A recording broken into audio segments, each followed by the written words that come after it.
my pleasure to introduce to you the fighter, the coolest, Somos los responsables de ese futuro. Por eso les digo que nos ayudemos. Los muros sí caen. El 7 de junio vamos a ganar. Y sobre todo, les quiero decir que solo entonces habremos hecho historia. Muchas gracias y buenas noches.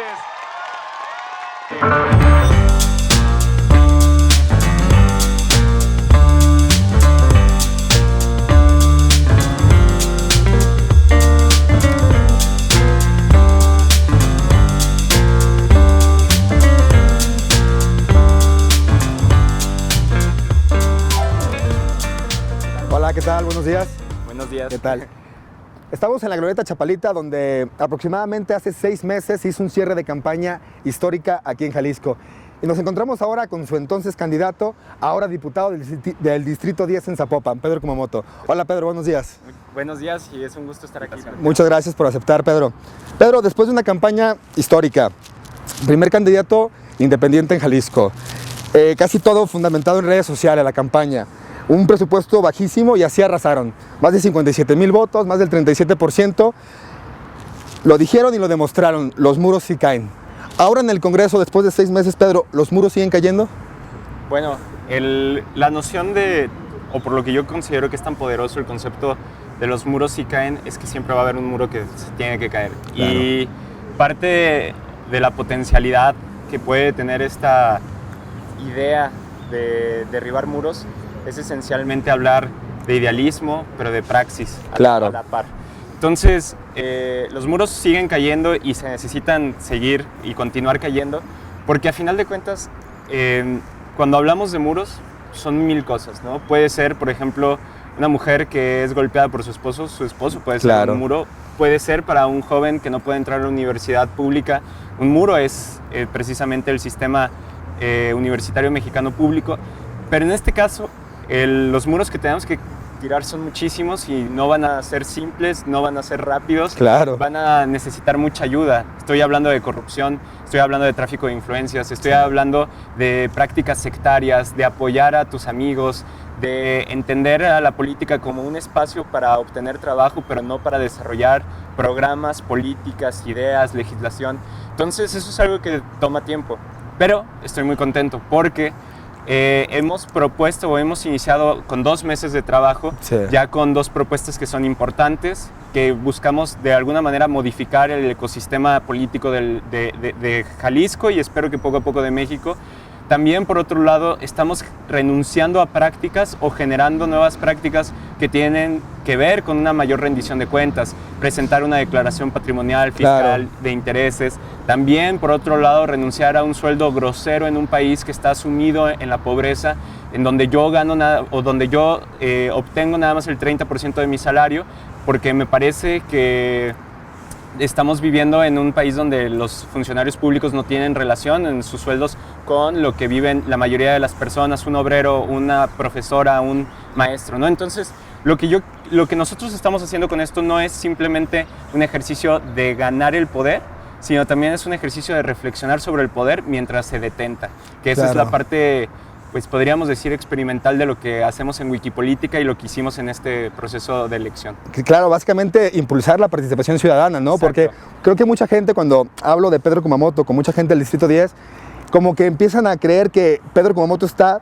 impulsando candidatos independientes. Y creo que cuando te metes a tu campaña, a ver lo que ustedes ponen en sus redes sociales, a ver tu página web, más que nada lo que están impulsando es la participación ciudadana. Sí, no, completamente de acuerdo y eso es algo muy importante. Nosotros no creemos que las candidaturas independientes son por sí solas buenas. De hecho, si me preguntas, yo creo que los partidos políticos deben de existir y deben claro. De ser el sistema por el cual nos ponemos de acuerdo. El problema es que en México tenemos partidos políticos que en realidad son empresas multifamiliares claro. Que se comparten intereses y se comparten también corrupción. Y eso es algo preocupante. Pero por otro lado, y eso es muy importante, si llegáramos a tener partidos políticos que verdaderamente funcionaran, yo lo que creo es que tenemos que facilitar que las personas puedan ser candidatas y candidatos independientes, pero también creo que eventualmente podría suceder que no sean necesarias las candidaturas independientes Claro. porque los partidos sí nos representen. Exacto, de hecho, bueno, en Europa, en varios países como Alemania o Italia, la gente cuando vota al candidato independiente es solamente para castigar a los partidos Claro. que están en el poder, para que se reformen, para que entren nuevos aires, para que escuchen más a la ciudadanía. Y por eso me gustaría pasar a la siguiente pregunta sobre las dos iniciativas que se están proponiendo ahora, que nos interesan mucho, que son muy interesantes. Uno es la que llevaste tú al Congreso, la de participación ciudadana, y la otra es la iniciativa que tú también estás impulsando, pero que propone Manuel Cloutier, el diputado del Distrito 5 de Sinaloa. ¿Nos puedes hablar un poco de este par de propuestas, por favor? Sí. Bueno, están concatenadas y están relacionadas en un sentido muy simple. Sí. Lo que estamos buscando es, en general, una reforma de participación ciudadana o reforma política y al mismo tiempo reforma a los partidos políticos, que se podría sintetizar es una reforma política de gran calado, Ok. pero porque son distintas, digamos, esferas de gobierno, por lo mismo es distinta la persona que la puede proponer. Nosotros estamos proponiendo la iniciativa de participación ciudadana, pero que quiero remarcar, no la escribí yo, Claro. la escribieron las personas ¿Haz tu ley? a través de un mecanismo que se llama Haz tu Ley, que Sí. es una plataforma virtual donde se escriben, se discuten y se impulsan iniciativas. Nosotros nos comprometimos y la firmamos en campaña para que las iniciativas que vinieran de ahí las íbamos a presentar, la tomamos tal cual y la presentamos. Muy bien. Hay cosas en las cuales podríamos discutir acerca de los porcentajes que plantean, pero en general estamos 100% de acuerdo con ella. Necesitamos un plebiscito, referéndum, consultas populares, iniciativas ciudadanas. Necesitamos tener también fiscalización de recursos públicos por parte de las personas, los proyectos sociales, y tenemos que platicar acerca de la figura de revocación de mandato. Claro. Que por ahora en México es inconstitucional, pero que debemos de ver cómo sí puede suceder. Por ejemplo, existe en México el juicio político. Claro. Pero el juicio político es, un político tiene que ser enjuiciado por sus amigos. Eso no está bien. O sea, por el Debemos partido de político, sí. Claro, debemos de buscar que los controles provengan de la gente y no provengan nada más de la clase política. Entonces, en general, es una reforma que lo que busca esencialmente es que el motor de la acción política sean las personas, porque insisto, en México los partidos políticos operan como carteles, es Claro. decir, tienen todo un bien que es la participación de las personas dentro de las instituciones, y como tienen el monopolio, lo que sucede es que no tienen que mejorar y no tienen que rendirle cuentas a nadie. Y a ellos les conviene que no haya participación ciudadana. Exactamente. Por eso tan importante esa propuesta que están llevando al Congreso también de la participación ciudadana, pero sobre todo, por ejemplo, la de sin voto no hay dinero. Sí, sobre sin voto no hay dinero sucedió algo también bien interesante de cómo se van construyendo complicidades, por así decirlo, en lo político, pero ahora sí, para hacer participar más a las personas. Claro. Con Manuel Cloutier hubo un acercamiento durante la campaña, por esta lógica de que veníamos de candidaturas independientes, Sí. pero previo a esto nosotros veíamos con mucho más interés su candidatura, porque conocíamos el trabajo que hizo de la mano de Reforma Política, ya conocíamos su trabajo, que si bien es cierto venía del El PAN, círculo de empresarios también. sí, y del círculo de empresarios, a nosotros lo que nos parecía es que siempre nos había parecido un tipo sensato. Claro. Cuando lo conocimos ya en persona y cuando empezamos a platicar toda la wiki y yo con él, lo que nos dimos cuenta es que es una persona que está muy convencida de la participación ciudadana, es alguien muy consecuente con lo que cree, y aparte es un tipo que más allá de lo que podríamos pensar es de Claro. centro izquierda a mi parecer, ¿no? Ah, mira. Entonces, sí, entonces a mí me llamó mucho la atención y empezamos a platicar más y resultó que ganamos los dos, ¿no? Sí. Entonces empezamos a preguntarnos cómo desde nuestros diferentes puestos y desde los distintos referentes culturales que podíamos simbolizar, podíamos hacer algo. Que no fuera nada más golpear a los partidos. Los partidos en México no tienen credibilidad y Claro. no tienen ningún tipo de mérito seguir nada más construyendo oposición a ellos. Entonces lo que dijimos es, hay que construir una iniciativa, la estuvimos tallereando, estuvimos platicando, esa sí la hicimos entre los dos, Ah, mira. entre los dos equipos aparte, Sí. y lo que terminó sucediendo es, resulta sin voto no hay dinero. Ahí es algo muy simple.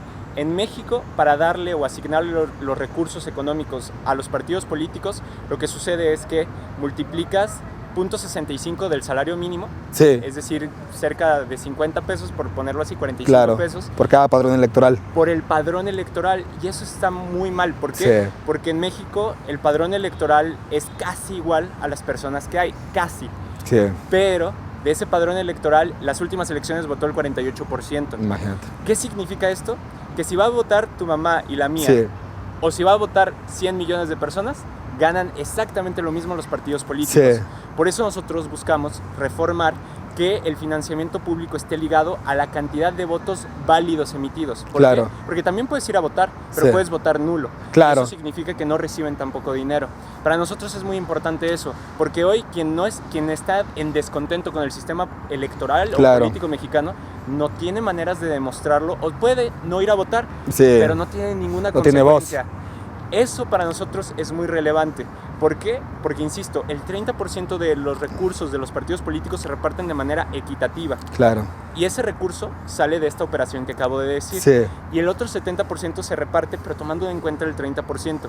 Por eso, nosotros, o la propuesta que estamos haciendo, impactaría, si la aplicáramos el día de hoy, en reducir cerca del 60% del presupuesto que reciben los partidos políticos. Claro. Por eso es tan importante aplicarla, pero no solamente por bajar los costos, para ponerlos sino a chambear. para poner incentivos verdaderos para que la gente de los partidos políticos diga, Sí. me interesa que vayan a votar, Sí. para que renuncien a las guerras sucias, para que renuncien a la corrupción, para que pongan a mejores candidatas y candidatos, es decir, para que hagan campañas políticas que te inviten a votar y no al revés, que Claro. te inviten a no votar.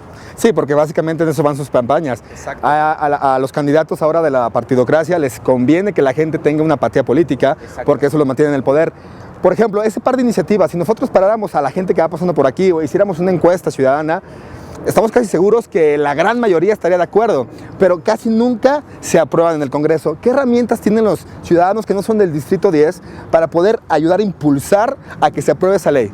Bueno, lo primero y muy importante, hay que verlo como por capitas, ¿no? Claro. La primera, la local, la de Jalisco. Tenemos que contactar a nuestros diputados y diputadas locales a través de teléfono, a través de Twitter, a través de correos electrónicos, yendo al Congreso o incluso eventualmente yendo a presentarnos al Congreso para decirles quiero que suceda esta reforma de participación ciudadana y reforma política dentro del Estado de Jalisco. Claro. Porque es una competencia local. Nosotros, a partir de 2 semanas más, 3 semanas Sí. más, vamos a estar haciendo como la campaña que hicimos política, pero la vamos a hacer hacia este tipo de Claro. figuras. Vamos a estar tocando los autos, tocando puertas, platicando en mercados y planteando, es importante que te involucres en esto, que hagas activismo Claro. pero de todos los días con esta iniciativa. Por el lado nacional, porque Sí. ahora sí que es todo el país tiene que impulsar la de sin voto no hay dinero, Claro. es utilizando el hashtag sin voto no hay dinero. Muy bien. Hablando con sus diputados, nosotros les pedimos que manden cartas, que les marquen o que los tuiteen. Tenemos que subir el costo político de sus decisiones. Claro. Y si dicen que no, vamos a decir quiénes dijeron que no, por qué dijeron que no, o que nos den los motivos. Claro. Y los vamos a publicar. Veremos cómo las personas evalúan que si están tomando buenas decisiones o decisiones basadas en sus intereses personales. Claro, es que la transparencia solo puede ser aplicable si el ciudadano se compromete, se involucra en la Exacto. política, básicamente. Pedro, viendo tu página web, encontramos que en tus principios está como inteligencia colectiva, también tienes participación ciudadana, percepción de género y tienes derechos humanos. Sobre derechos humanos, como tú sabes, Guadalajara y el Distrito 10 es un punto importante para muchos migrantes que vienen de Centroamérica y para muchos paisanos que vienen queriendo cruzar para los Estados Unidos. ¿Hay alguna propuesta concreta para mejorar los derechos humanos de esas personas? Sí, nosotros lo llamamos una ley de hospitalidad. Ok. Y esto precisamente incidirá en el paso de las y los migrantes durante su estancia en Jalisco. Hay que decirlo con todas sus letras, Jalisco está en una situación de crisis humanitaria. Sí. A las y a los migrantes se les secuestra, se les viola, la misma autoridad o el Estado está utilizando sus tentáculos, por así decirlo, la policía o los distintos agentes migratorios para extorsionarles. Entonces es una situación muy preocupante. Aparte, se le suman las complicaciones médicas inherentes a ir en un tema de una migración, ¿no? deshidrataciones, laceraciones del cuerpo, incluso como utilizan el tren para Sí. moverse, a veces hay raspones Amputaciones. o incluso amputaciones, ¿no? Entonces estamos en medio de una situación muy grave. Lo que nosotros planteamos, o lo que esta ley plantea, Sí. es que el sistema de salud pueda cubrirles también a ellos. Sus en derechos. este tipo de, todas y todos los humanos no somos distintos sin importar Claro. de dónde vengamos. Y entiendo que en un principio pues muchas personas crean que solamente se debe de atender a las y a los mexicanos, pero hay un precepto muy claro: si tú ganas derechos, yo gano derechos contigo. Claro. Siempre. Esa es parte de nuestra búsqueda. También que se les dé asesoría legal, porque Claro. al final de cuentas muchas y muchos de ellos necesitan un abogado durante el paso, y que también se apoyen o se apuntalen las redes de ayuda. distintos casas, comedores o estancias en donde pueden pasar la noche Claro. para seguir su camino. No es un espacio para quedarse, evidentemente, Claro. pero es un espacio que les recibe 2 o 3 noches para que puedan asearse, puedan comer, puedan ponerse en contacto con sus familiares, decirles que están bien en Guadalajara y seguir adelante. Claro. Nosotros creemos que ningún humano es ilegal, y es importante que podamos brindar los derechos enteros, al menos en estos que son tan básicos como la salud, como la certidumbre jurídica, Estado de Derecho, hacia esas personas. Claro que sí. Pues Pedro, nada que nada, agradecerte a ti, a todo el equipo que tienes alrededor, no solo por regresar la ilusión a muchos ciudadanos, tampoco nada más por todo ese como sacudida que le dieron a la partidocracia aquí en Jalisco, más que nada por esa tan necesario pedagogía política que están haciendo día con día. Les damos las gracias y muchas gracias por haber estado aquí con nosotros con Canay TV. Muchas gracias a ti y a Canay por la invitación.